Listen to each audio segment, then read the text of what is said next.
Hi friends, welcome back to my channel. ಎಲ್ಲರೂ ಹೇಗಿದ್ದೀರಾ? ಎಲ್ಲರೂ ಚೆನ್ನಾಗಿದ್ದೀರಾ ಅನ್ಕೊಂಡಿದ್ದೀನಿ. 2 ದಿನದ ಮೇಲಾಯಿತು ವಿಡಿಯೋ ಅಪ್ಲೋಡ್ ಮಾಡೋಕ್ಕಾಗಿರಲಿಲ್ಲ. ಟೈಮ್ ಈಗ ಮಧ್ಯಾಹ್ನ 2:30 ಆಗಿದೆ.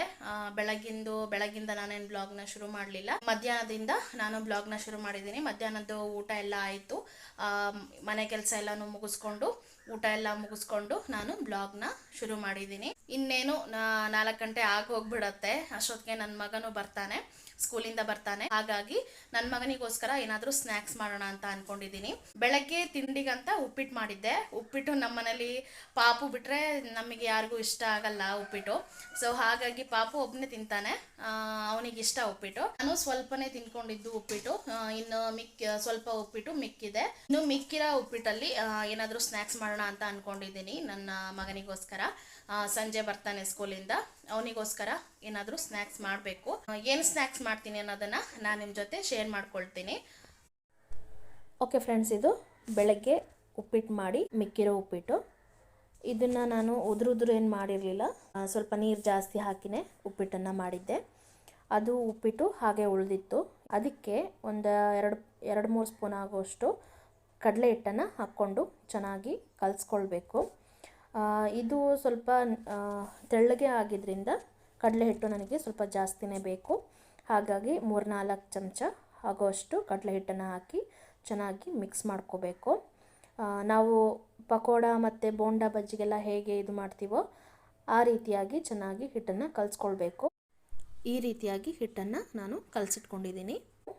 ಇದಕ್ಕೆ ಈಗ ಒಂದು ಮೀಡಿಯಮ್ ಸೈಜ್ನ ಈರುಳ್ಳಿನ ನಾನು ತೆಳ್ಳಗೆ ಕಟ್ ಮಾಡಿ ಹಾಕ್ಕೊಳ್ತಿದ್ದೀನಿ. ಈರುಳ್ಳಿ ನಿಮಗೆ ಇಷ್ಟ ಇದ್ದರೆ ಹಾಕ್ಕೊಳ್ಬೋದು. ಈರುಳ್ಳಿ ಹಾಕಿದರೆ ಟೇಸ್ಟ್ ಚೆನ್ನಾಗಿರುತ್ತೆ. ನಂತರ ಅದಕ್ಕೆ ಸ್ವಲ್ಪ ಅಜ್ವೈನ್ ಕಾಳನ್ನು ಹಾಕ್ಕೊಳ್ಬೇಕು. ಸ್ವಲ್ಪ ಸೋಡಾ ಪುಡಿ ಮತ್ತು ರುಚಿಗೆ ತಕ್ಕಷ್ಟು ಉಪ್ಪನ್ನು ಹಾಕ್ಕೊಂಡು ಚೆನ್ನಾಗಿ ಮಿಕ್ಸ್ ಮಾಡ್ಕೋಬೇಕು. ಉಪ್ಪನ್ನು ನೋಡಿ ಹಾಕ್ಕೊಳ್ಬೇಕು, ಯಾಕಂದರೆ ಉಪ್ಪಿಟ್ಟಿಗೆ ಆಲ್ರೆಡಿ ನಾವು ಉಪ್ಪನ್ನು ಹಾಕಿರ್ತೀವಲ್ಲ, ಹಾಗಾಗಿ ಉಪ್ಪನ್ನು ಸ್ವಲ್ಪನೇ ಹಾಕ್ಕೊಂಡು ಮಿಕ್ಸ್ ಮಾಡ್ಕೊಳ್ಬೇಕು. ಹಾಗೆಯೇ ಇಲ್ಲಿ ಒಂದು ಬಾಣಲೆಗೆ ಎಣ್ಣೆಯನ್ನು ಹಾಕಿ ಎಣ್ಣೆ ಚೆನ್ನಾಗಿ ಕಾದ ನಂತರ ಇದನ್ನು ಹೈ ಫ್ಲೇಮಲ್ಲೇ ಇಟ್ಟು ಪಕೋಡ ರೀತಿ ಮಾಡಿ ಇದನ್ನು ಎಣ್ಣೆಲಿ ಹಾಕ್ಕೊಳ್ಬೇಕು. ಎಣ್ಣೆಲಿ ಬೇಗನೆ ಹಾಕಬೇಕು, ಇಲ್ಲ ಅಂತಂದರೆ ನಿಧಾನ ಹಾಕ್ತಾ ಇದ್ದರೆ ಅದು ಹೈ ಫ್ಲೇಮ್ ಇರೋದ್ರಿಂದ ಮೇಲ್ಗಡೆ ಕಲರ್ ಚೇಂಜ್ ಆಗಿಬಿಡತ್ತೆ, ಒಳಗಡೆ ಬೆಂದಿರಲ್ಲ. ಸೊ ಹಾಗಾಗಿ ಇದನ್ನು ಬೇಗನೆ ಹಾಕಿ ಆಮೇಲೆ ಲೋ ಫ್ಲೇಮಲ್ಲಿಟ್ಟು ಬೇಯಿಸಬೇಕು. ಲೋ ಫ್ಲೇಮಲ್ಲಿಟ್ಟು ಒಂದು 10 ನಿಮಿಷ ಬೇಯಿಸಾದ್ಮೇಲೆ ಪಕೋಡಗಳನ್ನು ಉಲ್ಟಾ ಮಾಡಿ ಮತ್ತೆ ಬೇಯಿಸಬೇಕು. ಪಕೋಡಗಳನ್ನು ಉಲ್ಟಾ ಮಾಡಿ ಮತ್ತೆ ಒಂದು 10 ನಿಮಿಷ ಬೇಯಿಸಿದರೆ ಸಾಕು. ನೋಡಿ ಫ್ರೆಂಡ್ಸ್, ಈಗ ಇಲ್ಲಿ ಪಕೋಡ ರೆಡಿ ಆಯಿತು. ಇನ್ನು ಈ ರೀತಿ ಕಲರ್ ಚೇಂಜ್ ಆದರೆ ಸಾಕು, ಪಕೋಡ ಎಲ್ಲ ರೆಡಿ ಆಯಿತು ಅಂತ ಅರ್ಥ. ಇದನ್ನು ಒಂದು ಪ್ಲೇಟಿಗೆ ತೆಗಿತಾ ಇದ್ದೀನಿ. ನೋಡಿ ಫ್ರೆಂಡ್ಸ್, ಈ ರೀತಿ ಪಕೋಡ ಆಗಿದೆ.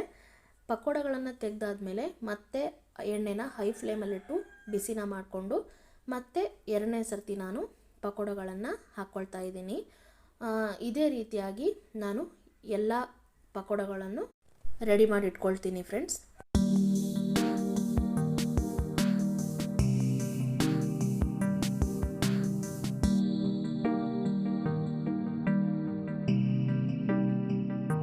ಓಕೆ ಫ್ರೆಂಡ್ಸ್, ಈಗ ಪಕೋಡಗಳೆಲ್ಲ ರೆಡಿ ಆಯಿತು. ಪಕೋಡ ಮಾಡಿ ಮುಗಿಯೋಷ್ಟರೊಳಗೇ 4 ಗಂಟೆ ಆಗೋಗಿತ್ತು. ನನ್ನ ಮಗನೂ ಕೂಡ ಶಾಲೆಯಿಂದ ಕರ್ಕೊಂಡು ಬಂದೆ. ಪಾಪುಗಿನ್ನು ಕೈಕಾಲು ಮುಖ ಎಲ್ಲ ತೊಳೆಸಿ ಆಮೇಲೆ ಅವನಿಗೆ ಒಂದು ಲೋಟ ಹಾಲು ಕೊಟ್ಟು ಸ್ನ್ಯಾಕ್ಸನ್ನು ಮಾಡಿರೋದನ್ನು ಕೊಡಬೇಕು. ಏನು ಹೇಳ್ತಾನೋ ನೋಡಬೇಕು.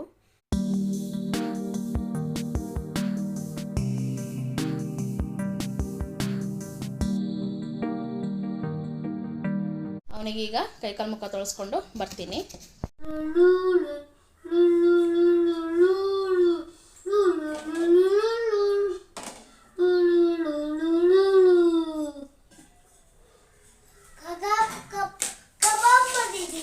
ಕಬಾಬ್ ಅಲ್ಲ ಬಂಗಾರ, ಇದು ಚಿಕನ್ ಕಬಾಬ್ ಅಲ್ಲಪ್ಪ.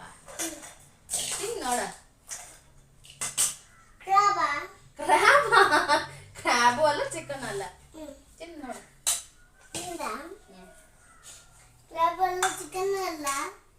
ನನ್ನ ಮಗ ಹೇಳ್ತಿದ್ದಾನೆ ಫ್ರೆಂಡ್ಸ್, ಅದು ಕ್ರ್ಯಾಬ್ ಅಂತ, ಚಿಕನ್ ಕಬಾಬ್ ಅಂತ ಕೇಳ್ತಾ ಇದ್ದಾನೆ. ತಿನ್ ನೋಡು.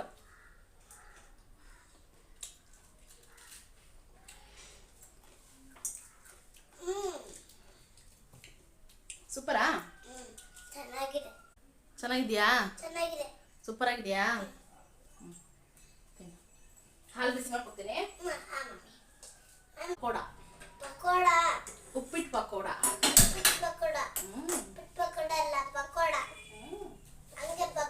ಚೆನ್ನಾಗಿದ್ಯಾ?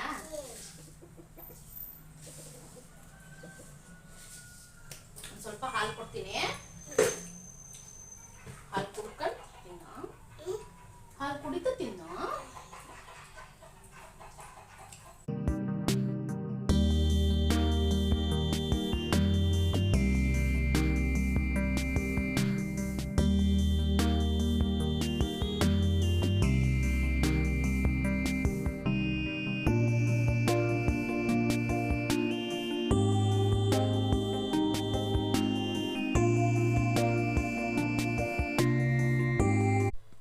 ಹಾಗೆಯೇ ನಾನೊಂದು ಲೋಟ ಟೀನ ಮಾಡಿಕೊಂಡು ಪಾಪುಗೊಂದು ಗ್ಲಾಸು ಹಾಲನ್ನ ಕೊಟ್ಟಿದ್ದೀನಿ.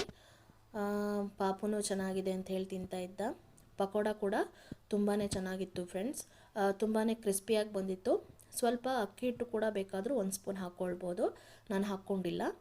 ರವೆ ಇರೋದ್ರಿಂದ ಅವೇ ಕ್ರಿಸ್ಪಿಯಾಗಿ ಬರುತ್ತೆ, ಚೆನ್ನಾಗಿರುತ್ತೆ. ನಮ್ಮ ಮನೇಲಿ ಉಪ್ಪಿಟ್ಟು ಮಾಡಿದರೆ ಸುಮ್ಮನೆ ಹಾಳಾಗ್ತಿತ್ತು. ಬೆಳಗ್ಗೆ ಮಾಡೋದು ಸಂಜೆ ಚೆಲ್ಲೋದು ಈ ರೀತಿ ಆಗ್ತಿತ್ತು. ಚೆಲ್ಲೋದು ಅಂದರೆ ಇಲ್ಲಿ ಕೋಳಿಗಳಿದ್ದಾವೆ, ಸೊ ಕೋಳಿಗೆ ಕೊಡ್ತಿದ್ದೆ. ಹಾಗಾಗಿ ವೇಸ್ಟ್ ಅಂತ ಏನು ಅನ್ನಿಸ್ತಿರ್ಲಿಲ್ಲ, ಆದರೆ ನಾವು ತಿಂತಿರ್ಲಿಲ್ಲಲ್ಲ, ಅದಕ್ಕೆ ಒಂದು ಸ್ವಲ್ಪ ಬೇಜಾರಾಗೋದು. ಕೋಳಿಗೆ ಕೊಟ್ಬಿಡ್ತಿದ್ದೆ. ಆದರೆ ಇವತ್ತು ಟ್ರೈ ಮಾಡೋಣ ಇದನ್ನೊಂದು ರೆಸಿಪಿ ಅಂತ ಹೇಳಿ ಟ್ರೈ ಮಾಡಿ ನೋಡಿದೆ.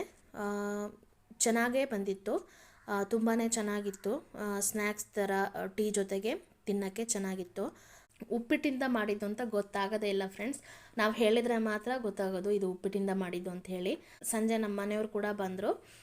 ಬಂದ ತಕ್ಷಣ ಅವರಿಗೂ ಟೀ ಜೊತೆ ಕೊಟ್ಟೆ. ಇದು ಈರುಳ್ಳಿ ಪಕೋಡಾನ ಅಂತ ಕೇಳಿದ್ರು.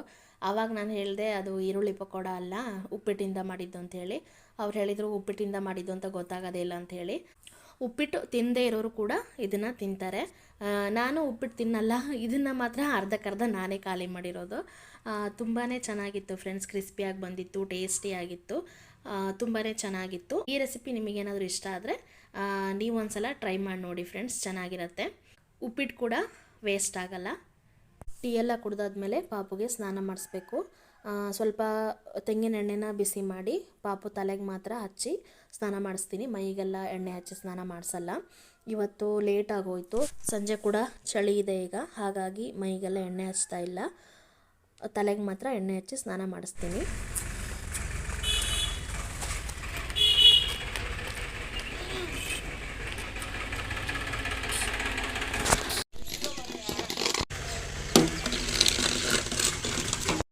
ಓಕೆ ಫ್ರೆಂಡ್ಸ್, ಈಗ ಪಾಪುಗೆ ತಲೆಗೆ ಮಾತ್ರ ಎಣ್ಣೆ ಹಚ್ಚಿದ್ದೆ. ಸ್ವಲ್ಪ ಹೊತ್ತು ಆಟ ಆಡ್ದ. ಅದಾದಮೇಲೆ ಅವನಿಗೆ ಸ್ನಾನ ಎಲ್ಲ ಮಾಡಿಸಿ ಅವನ್ನ ರೆಡಿ ಮಾಡಿ ಈಗ ರಾತ್ರಿಗೆ ಊಟಕ್ಕೆ ರೆಡಿ ಮಾಡಬೇಕು. ನಾನಿಲ್ಲಿ ಆಲ್ರೆಡಿ ಅನ್ನಕ್ಕಿಟ್ಟಿದ್ದೀನಿ. ಸಾರು ಸ್ವಲ್ಪ ಇದೆ, ಹಾಗಾಗಿ ಸಾರು ಮಾಡ್ತಾ ಇಲ್ಲ. ನಾನಿಲ್ಲಿ ಅಲಸಂಡೆ ಮತ್ತು ಕಡಲೆಕಾಳನ್ನು ಬೇಯಲಿಕ್ಕಿಟ್ಟಿದ್ದೀನಿ. ಅದರ ಪಲ್ಯ ಮಾಡೋಣ ಅಂಥೇಳಿ. ಕಾಳುಗಳೆಲ್ಲ ಬೆಂದಾದಮೇಲೆ ಅದನ್ನು ಒಗ್ಗರಣೆ ಹಾಕ್ಕೊಳ್ತಿದ್ದೀನಿ. ಬಾಣಲೆಗೆ ಒಂದು ಸ್ವಲ್ಪ ಎಣ್ಣೆನ ಹಾಕಿ ಅದಕ್ಕೆ ಸ್ವಲ್ಪ ಸಾಸಿವೆ ಮತ್ತು ಜೀರಿಗೆನ ಹಾಕ್ಕೊಳ್ತಿದ್ದೀನಿ. ಅದೆಲ್ಲ ಸಿಡಿದಾದ್ಮೇಲೆ ಈರುಳ್ಳಿ ಮತ್ತು ಬೆಳ್ಳುಳ್ಳಿನ ಹಾಕ್ಕೊಂಡಿದ್ದೀನಿ. ನಾನಿಲ್ಲಿ ಒಂದು ಸಣ್ಣ ಗಾತ್ರದ ಈರುಳ್ಳಿನ ಸಣ್ಣದಾಗಿ ಹೆಚ್ಚಿ ಹಾಕ್ಕೊಂಡಿದ್ದೀನಿ. ಹಾಗೆಯೇ 4-5 ಎಸಳು ಬೆಳ್ಳುಳ್ಳಿನ ಜಜ್ಜಿ ಸೇರಿಸ್ಕೊಂಡಿದ್ದೀನಿ. ಇಲ್ಲಿ ಕರ್ಬೇವಿನ ಸೊಪ್ಪನ್ನು ಹಾಕಬೇಕಿತ್ತು, ಕರ್ಬೇವಿನ ಸೊಪ್ಪು ಇಲ್ಲ ನನ್ನ ಹತ್ರ, ಕೊತ್ತಂಬರಿ ಸೊಪ್ಪು ಇಲ್ಲ. ಫ್ರಿಜ್ ಇಲ್ಲದೆ ಇರೋ ಕಾರಣ ನಾನು ಅದನ್ನೆಲ್ಲ ಜಾಸ್ತಿ ತಂದಿಟ್ಕೊಳಕ್ಕಾಗಲ್ಲ, ಸೊ ಹಾಗಾಗಿ ಅದನ್ನೆಲ್ಲ ಹಾಕಲಿಲ್ಲ. ಅದಾದಮೇಲೆ 1 ಚಮಚ ಅರಿಶಿನದ ಪುಡಿ, 1 ಚಮಚ ಧನಿಯಾ ಪುಡಿನ ಹಾಕಿ ಚೆನ್ನಾಗಿ ಮಿಕ್ಸ್ ಮಾಡ್ಕೊಳ್ತಾ ಇದ್ದೀನಿ. ಮಿಕ್ಸ್ ಮಾಡ್ಕೊಂಡಾದ್ಮೇಲೆ ನಮಗೆ ಖಾರ ಎಷ್ಟು ಬೇಕೋ ಅಷ್ಟನ್ನು ನೋಡಿಕೊಂಡು 1 ಚಮಚ ಖಾರದ ಪುಡಿನ ಸೇರಿಸ್ಕೊಳ್ತಾ ಇದ್ದೀನಿ. ಸೇರಿಸ್ಕೊಂಡು ಸ್ವಲ್ಪ ಉಪ್ಪನ್ನು ಹಾಕ್ಕೊಳ್ತಿದ್ದೀನಿ. ನಾವು ಕಾಳುಗಳು ಬೇಯುವಾಗಲೂ ಕೂಡ ಉಪ್ಪನ್ನು ಹಾಕ್ಕೊಂಡಿದ್ವಿ, ಅದಕ್ಕೋಸ್ಕರ ಇಲ್ಲಿ ಉಪ್ಪನ್ನು ನೋಡಿ ಹಾಕ್ಕೊಳ್ಬೇಕು. ಚೆನ್ನಾಗಿ ಮಿಕ್ಸ್ ಮಾಡ್ಕೊಂಡಾದ್ಮೇಲೆ ಬೇಯಿಸಿಟ್ಟಿರೋ ಕಾಳುಗಳನ್ನು ನಾನು ಸೇರಿಸ್ಕೊಂಡು ಚೆನ್ನಾಗಿ ಮಿಕ್ಸ್ ಮಾಡ್ಕೊಳ್ತಾ ಇದ್ದೀನಿ. ಇದನ್ನೆಲ್ಲ ಚೆನ್ನಾಗಿ ಮಿಕ್ಸ್ ಮಾಡಾದಮೇಲೆ ಲೋ ಫ್ಲೇಮಲ್ಲೇ ಒಂದು 5 ನಿಮಿಷ ಬಿಟ್ಟರೆ ಸಾಕು, ಅದು ಚೆನ್ನಾಗಿ ಸೆಟ್ ಆಗಿರುತ್ತೆ. ಅದಾದಮೇಲೆ ನಾನಿಲ್ಲಿ ಇದಕ್ಕೆ ಒಂದು ಸ್ವಲ್ಪ ಕಾಯಿ ತುರಿನ ಮಿಕ್ಸ್ ಮಾಡ್ಕೊಳ್ತಾ ಇದ್ದೀನಿ.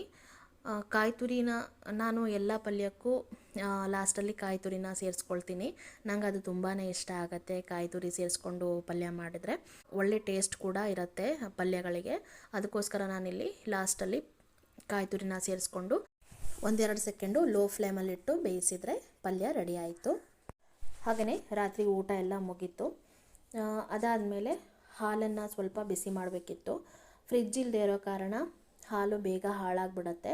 ಅದಕ್ಕೋಸ್ಕರ ನಾನು ಬೆಳಗ್ಗೆ ಮತ್ತು ರಾತ್ರಿ ಈ ರೀತಿಯಾಗಿ ಬಿಸಿ ಮಾಡಿ ಚೆನ್ನಾಗಿ ಕುದಿ ಬರೋ ಥರ ಬಿಸಿ ಮಾಡಿ ಹಾಲನ್ನು ತೆಗೆದಿಟ್ರೆ ಹಾಲು ಖಾಲಿ ಆಗೋ ತನಕನೂ ನಮ್ಮ ಮನೇಲಿ ಹಾಳಾಗಲ್ಲ ಹಾಲು. ಹಾಗೆಯೇ ಬೆಳಗ್ಗೆ ತಿಂಡಿ ಪಡ್ ಮಾಡೋಣ ಅಂತ ಹೇಳಿ ಅದಕ್ಕೆ ಹಿಟ್ಟನ್ನು ಕೂಡ ರುಬ್ಬಿಟ್ಟಿದ್ದೀನಿ. ಓಕೆ ಫ್ರೆಂಡ್ಸ್, ಇದಾಗಿತ್ತು ಇವತ್ತಿನ ಬ್ಲಾಗ್. ಇವತ್ತಿನ ಬ್ಲಾಗ್ ನಿಮಗೆ ಇಷ್ಟ ಆಗಿತ್ತು ಅಂತಂದರೆ ದಯವಿಟ್ಟು ನನ್ನ ಚಾನಲ್ನ ಸಬ್ಸ್ಕ್ರೈಬ್ ಮಾಡಿ, ಪಕ್ಕದಲ್ಲಿರೋ ಬೆಲ್ ಬಟನ್ನ ಪ್ರೆಸ್ ಮಾಡೋದನ್ನು ಮರಿಬೇಡಿ. ಹಾಗೆಯೇ ವಿಡಿಯೋ ನಿಮಗೆ ಇಷ್ಟ ಆಗಿತ್ತು ಅಂತ ಅಂದರೆ ವಿಡಿಯೋಗೊಂದು ಲೈಕ್ ಕೊಟ್ಟು ಕಮೆಂಟ್ ಮಾಡೋದನ್ನು ಮರಿಬೇಡಿ.